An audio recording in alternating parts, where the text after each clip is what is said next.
Hello there, Ray here, and over the last 8 months of doing thousands of hours of testing in the 1.19 snapshots, I found tons of cool tricks that you can do. Today I will be showing 27 of them that still work in your Minecraft worlds. How many of these did you know? Let me know at the end of the video. Now do as my grandpa always said, graciously hit that subscribe button and generously leave a like. Despite the veins being similar to vines and lichen, both those can be placed by cactus, but if you come in with a vein, it'll actually break it off. In 1.19, they also added it so we can now place lichen on top of soul sand, and we can also place vines on the side of snow layers that are stacked up to 8. Although we still cannot place vines on the top of blocks. Growing large spruce trees on the rooted mud will convert it over to podzol, and if you grow up azaleas onto the mud types, you also convert it over to rooted dirt. With the mangrove roots being waterloggable, it's now possible to get a mini fish tank. You do this by first waterlogging the top root, then having a second root underneath, and then coming in with your bucket of fish and clicking on that, and the game will stick the fish in the top one. Then you can come in and remove the water from that one as well as the block, and the fish should stay inside unless he tries to pathfind to a nearby place. So with the new mangrove roots as well as the muddy variation, that makes a total of 9 different things that have the word root in them. The small propagules that come from the trees are the exact same ones that you plant as saplings. And you can even see this with a debug stick if you use it on one of these little ones and you change it from not a hanging one, but from a little nub to a full grown one. Then if you just place some dirt underneath this one, and bone meal this one up, you can see it actually does grow into the tree. Java is now capable of having lily pads placed on top of leaves that are waterlogged. This makes another cool feature and parity fix between Java and Bedrock. Slime might be great for the player to land on, but it's not such a soft landing for a boat chest as it will cause it to break and spew out all its items. The boat itself gets turned into planks and sticks, which normally isn't possible when you break down a chest boat. With the new Swift Sneak enchantments for your pants, lets you move really fast, not only sneaking, but also crawling. So using this with a combination of other mining tricks, you can quickly get all the ores you need, all without having to worry about mobs spawning inside of your tunnels. Speaking of no hostile mobs, if you mine in the deep dark biome, no mobs can naturally actually spawn here besides the warden. And those only spawn from shriekers, which after you remove, you're now in a peaceful area, just like your Mushroom Islands. Just like mobs can spawn on soul sand as well as 8 layers of snow, they can also spawn on the new mud block. Oddly enough, even though honey blocks are closer to being a full block than those other blocks, they don't let any mobs spawn on them.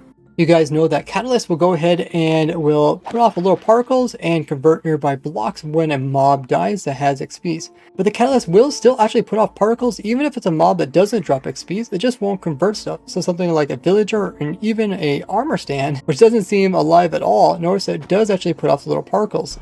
This also applies to Ender Dragon. Notice that Ender Dragon will come up and has a longer death phase, but will eventually die producing the particles on the Catalyst but not converting the nearby endstone.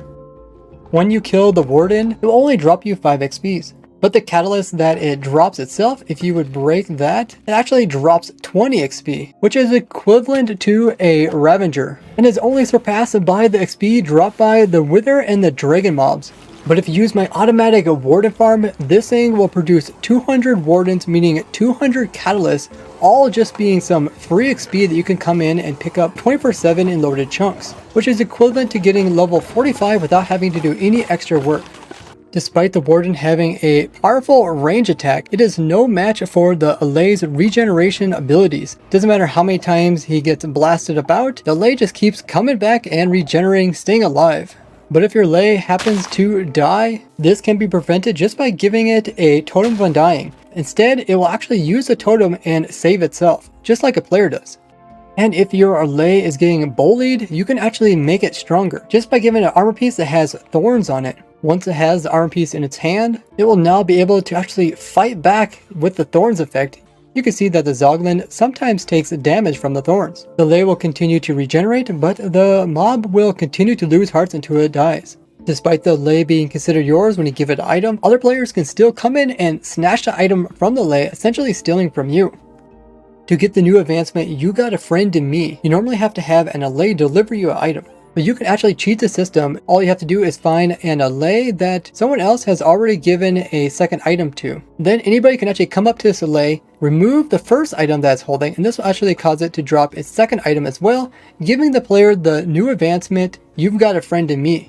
Now it is possible to give allay a name tag, but if you come in and rename the name tag, it's not possible to give it to them because every time you click on them, you just end up using more name tags. The same issue applies with the lead. When you click on the allay, it will just leash itself to it. So if you want the allay to be holding a lead, you first need to leash it to a post and then come in and right click it so it can hold it. Then you can unleash it so it's just like a normal allay holding a leash.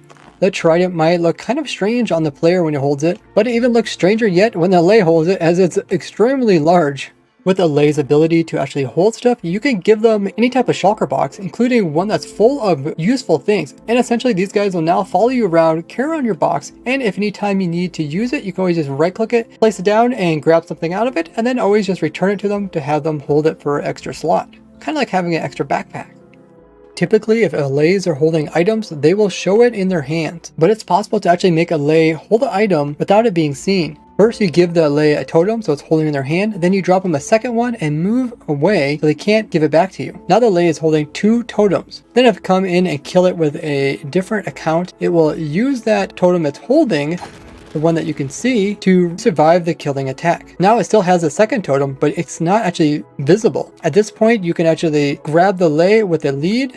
Now the allay has an invisible item in its hand, and you can give it the invisibility potion so you can't see it at all. And if you release it from its lead, it will head back and drop off the totem to the player, which makes it a really cool way to send allays a good distance to their owner to drop off an item that you can't even see coming at you. And after you complete this trick, the allay will be your friend forever, despite it not having any items from you. In these secret tweets that Ulruf released on Twitter, I deciphered them and they said, allays are afraid of red sheep. Although this did come out a while ago before allays really had too much function, it seems that allays aren't actually afraid of red sheep. Red sheep are a bit unique in that evokers will actually convert any blue sheep to red sheep that are nearby. This might have to do with something related to allays, as allays might be considered like friendly mobs, similar to villagers, and would then be afraid of anything that's related to the illagers, including them converting blue sheep to red sheep. You're probably aware that you can take your glass bottles and brew them into a splash water bottle. But once it's a splash, typically there's nothing you can do with this to get it back into a water bottle. But with 1.19, you can actually use a splash water bottle, right click on the dirt. This will turn it into mud, but look at the glass bottle. It's no longer a splash one. It turned into a normal glass bottle, meaning that we can repeat this process all over again. Now check out more crazy secrets of Minecraft with this playlist here, or this one all about weird glitches I found in the game. Wow guys, you did it. We reached 350,000 subscribers. Now let's go for that 400k, so if you haven't already hit it, just click that little red button. I always have so much fun finding new tricks in the game, so thank you all for subscribing and leaving a like, and I'll see you guys in the next one. Bye bye!